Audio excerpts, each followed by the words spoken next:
जो सीईओ हैं, जो एजुकेटेड हैं, जो कंपनियों में काम कर रहे हैं, वो भी सन्यासी बन सकते हैं। तो एक साहब टाई कोट उतार के ये भगवा पहन के दफ्तर चले गए, नौकरी चली गई। पैब्लो पिकासो जी से किसी ने पूछा, एक महिला आई, कहने लगी सर आप हमारा पेंसिल स्केच बनाएंगे। पैब्लो जी ने 30 सेकंड में यूं पेंसिल स्केच बनाया और उनके हाथ में दिया और कहा $30,000 मैडम।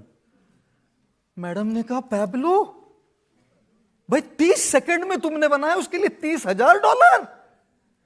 पैब्लो ने कहा देखो मैडम, ये $30,000 ये स्केच 30 सेकंड में बनाने के नहीं है, ये $30,000 30 साल के रगड़ने के हैं, जिसकी वजह से मैं 30 सेकंड में बना पा रहा हूं। तो चाहे रिश्ते हो, चाहे आपका कामकाज हो, चाहे आपकी इन्वेस्टमेंट्स हो, आपकी हेल्थ हो, एक दिन में तो वजन नहीं घटता जी।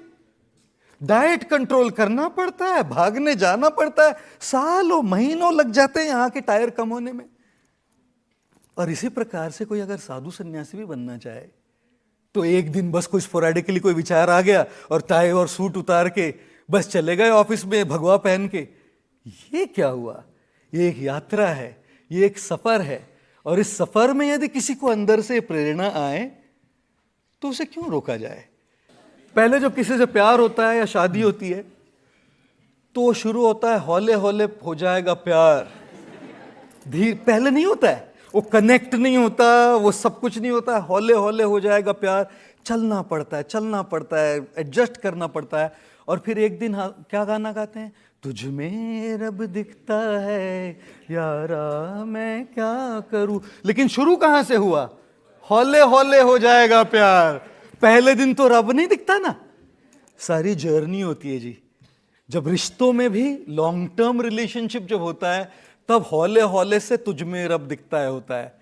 हमारा प्रोफेशन भी देखिए, पहले दिन आ जाओगे तो उस्ताद बन जाओगे जी नहीं, जर्नी होती है, एक सफर होता है, एक यात्रा होती है, करते रहते, लगे रहते हैं, एक्सीलेंस पाते तब आते। चिंता मत, एक दो सवाल ले सकते हैं। आप सोशल मीडिया प्लेटफॉर्म्स पे इतने हिट हैं, आप कैसे हिट हैं? क्योंकि लोगों को सालों साल लग जाते हैं रील्स बनाते बनाते। First thing is being at the right place at the right time. हमने जब सोशल मीडिया जर्नी शुरू की थी तब सोशल मीडिया इतना बड़ा नहीं था, तब सोशल मीडिया इन्फ्लुएंसर्स इतने ज्यादा नहीं हुआ करते थे, और इसीलिए तब सोशल मीडिया की ग्रोथ होना बड़ा आसान था कंपेयर टू आज। तो इसीलिए ये कहना कि हमने कोई बहुत बड़े तीर मारे हैं, ये बहुत गलत होगा जी। We were at the right place at the right time and it helped us, है ना। दूसरी चीज कंसिस्टेंसी, कंसिस्टेंटली जो अपना पैशन है उसको करते रहना।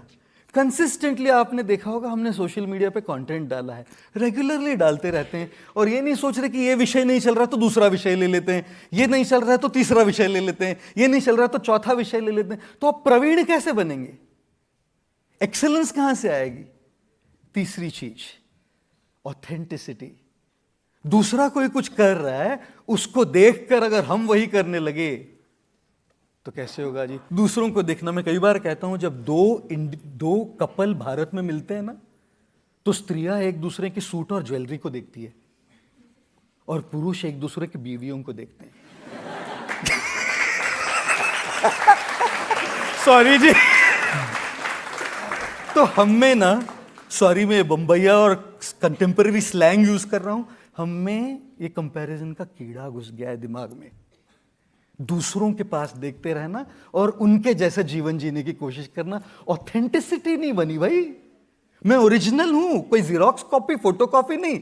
खुदा ने, भगवान ने मुझे बनाया ओरिजिनल बनने के लिए, किसी और के जैसे बनाने के लिए बनाया होता तो बोल के भेजा होता मैं उसके जैसा बन। आपकी जो फिंगरप्रिंट है ना सबसे यूनिक है ना जी।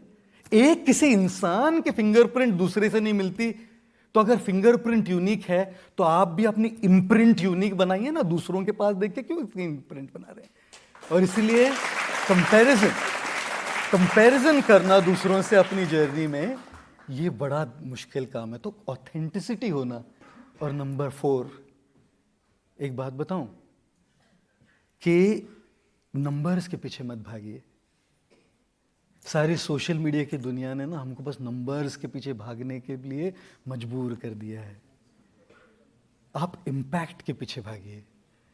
इम्पैक्ट होगा तो नंबर आएंगे, नहीं भी आए तो किसी का दिल छुआ है जी आपने, किसी की जिंदगी बदल डाली। अगर आप मेकअप आर्टिस्ट है एग्जाम्पल, और किसी को बहुत तकलीफ हो रही है अपने लुक से और किसी को कहीं जाना है, आपके एक रील ने उनको एक टिप दे दिया और उनका सिलेक्शन हो गया ना, आपने किसी की जिंदगी बदल दी उस ऑडिशन में, है ना। तो इसीलिए सोशल मीडिया जर्नी